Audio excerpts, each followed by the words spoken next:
relativizar al ser humano. Entonces tú empiezas relativizando conceptos, el uso del lenguaje, género, es un concepto que puede ser cualquier cosa. Persona, para el tema de justificación del aborto. Ah, no, no es persona, entonces mátalo.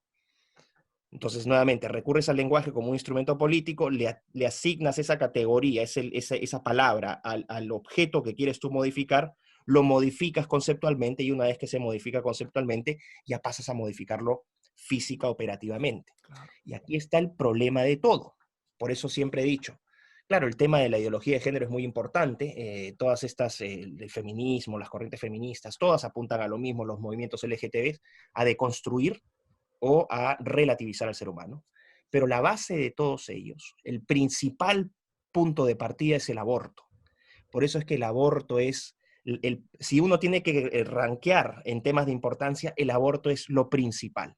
Una vez que tú apruebas el aborto, y ahí entra el truco de la persona, claro, no es persona, o no tiene el cerebro formado, o no siente, o es chiquitito, o tiene una colita todavía, te pueden decir, y eso es súper anticientífico, eso es lo más gracioso, porque te dicen, recurrimos a la ciencia.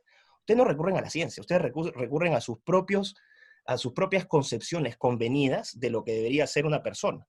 Unos van a definir persona a los 9 meses, otros definen persona a los 2 años, otros cuando tiene conciencia de sí mismo, otros...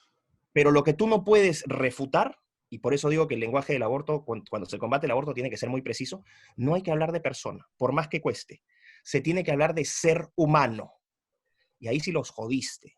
Porque el ser humano es, hay una continuidad entre su concepción científicamente comprobada, aquí no hay argumentos religiosos, ni mágicos, ni subjetivos, unión de espermatozoide con óvulo, se forma un cigoto, y ese cigoto después va desarrollándose en las diferentes etapas de la vida.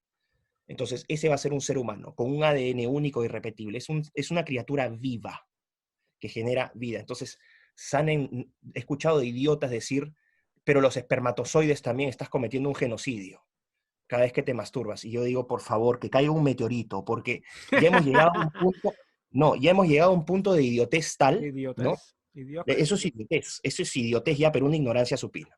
Pero el punto es que ser humano es del momento de la concepción, irrefutable. Llámalo persona, no lo llames persona, ser humano. Y hay una continuidad desde su concepción hasta su muerte y posteriormente.